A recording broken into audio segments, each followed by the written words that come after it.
right, today's topic is 5-3, exponential functions. Today's date, of course, is today. And our objective, we are going to define and use exponential functions.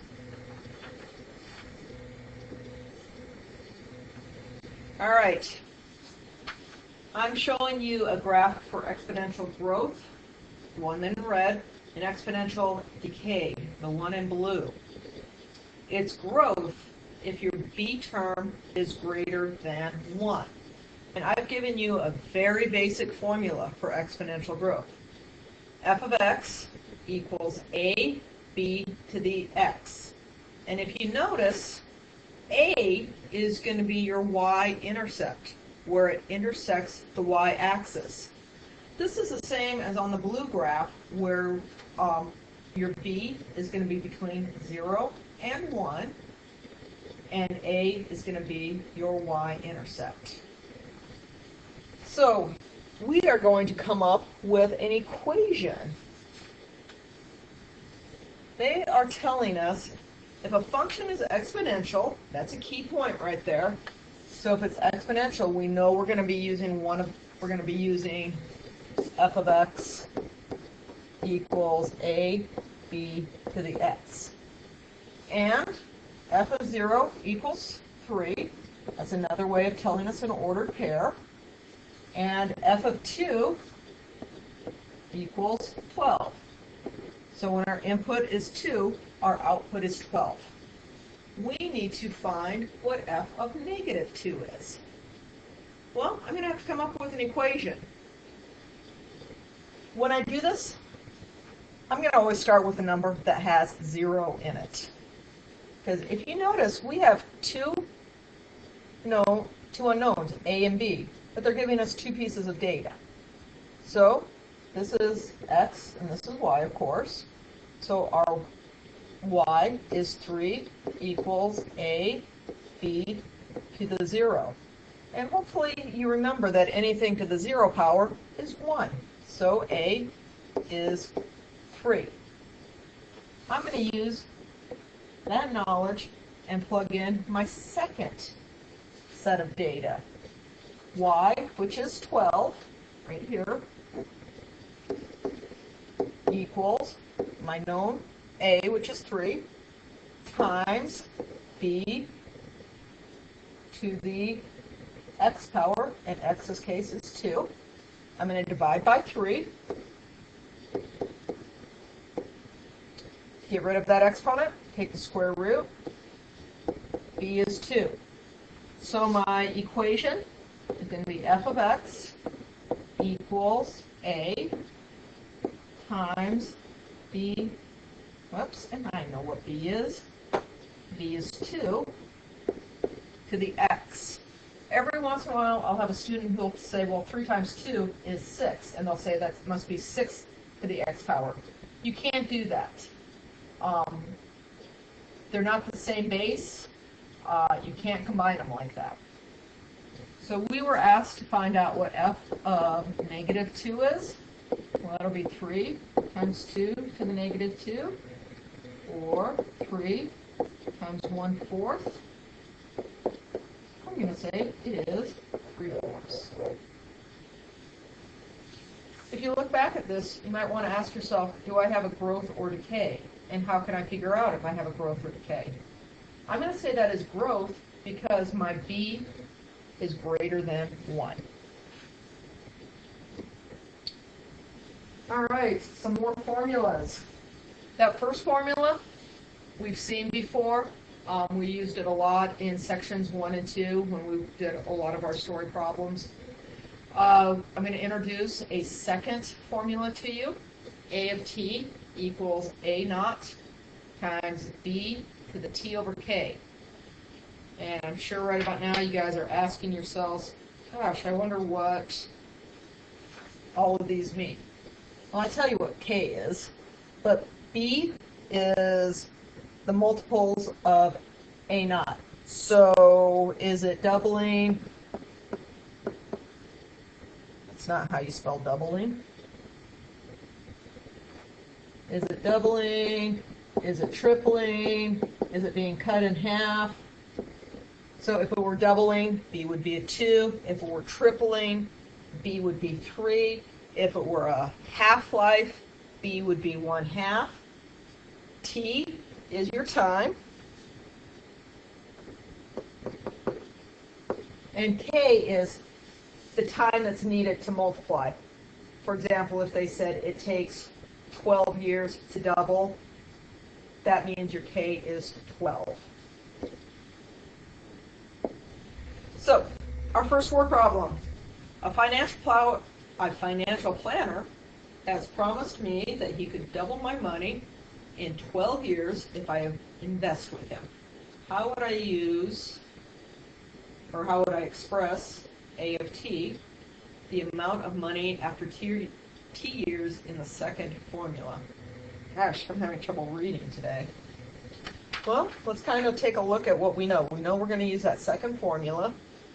So, A sub T, and we don't know our initial amount, so I'm just going to call that A sub 0. Well, they're talking about doubling it, so that'd be 2. And the amount of time that it takes to double is 12 years.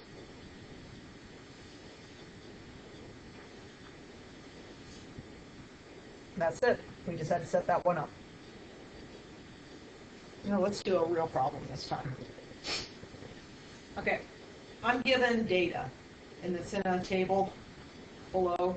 I want to form an exponential function for that data and determine P of T for T equals 24 hours. So this is your time, and it's not marked, but it's in hours. This is your population. Doesn't say what it's a population of. I would assume it's a biology problem, and it's like bacteria. So after 3 hours, your population of bacteria is 260. After 6 hours, you've got 450 of them. After 9 hours, you've got 780. And it's going up exponentially. So I want to determine P of T for 24 hours. Well, the first thing that I need to do is figure out an equation. So I don't know how much I started with. So let's figure out P of T is going to be how much I started with times B to the T over K. Well, shoot, there's a lot of things that I don't know here. But if I look at that data piece and that data piece, let's try again on those arrows. Look at those two pieces of data. From 260 to 780, that triples, and it took 9 minus 3, 6 hours. So it triples in 6 hours. And there is really the hardest thing on that one is making that connection. So your population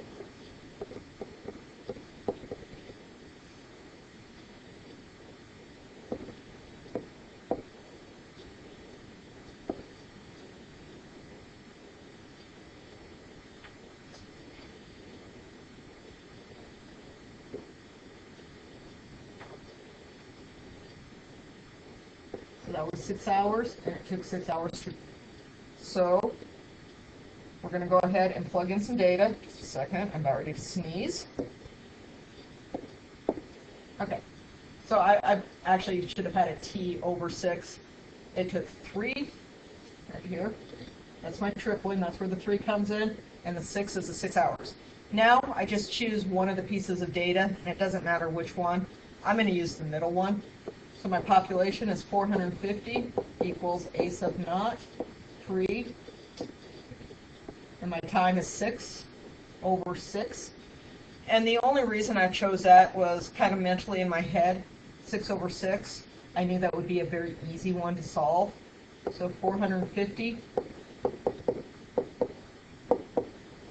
My initial population is 150. So if I wanted to come up with an equation, then P of t equals 150 times 3 to the t over 6. So they ask us what is the population in 24 hours.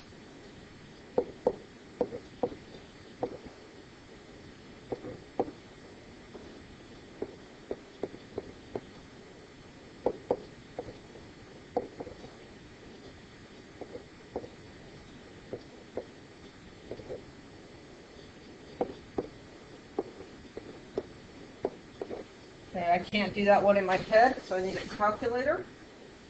150 times 81.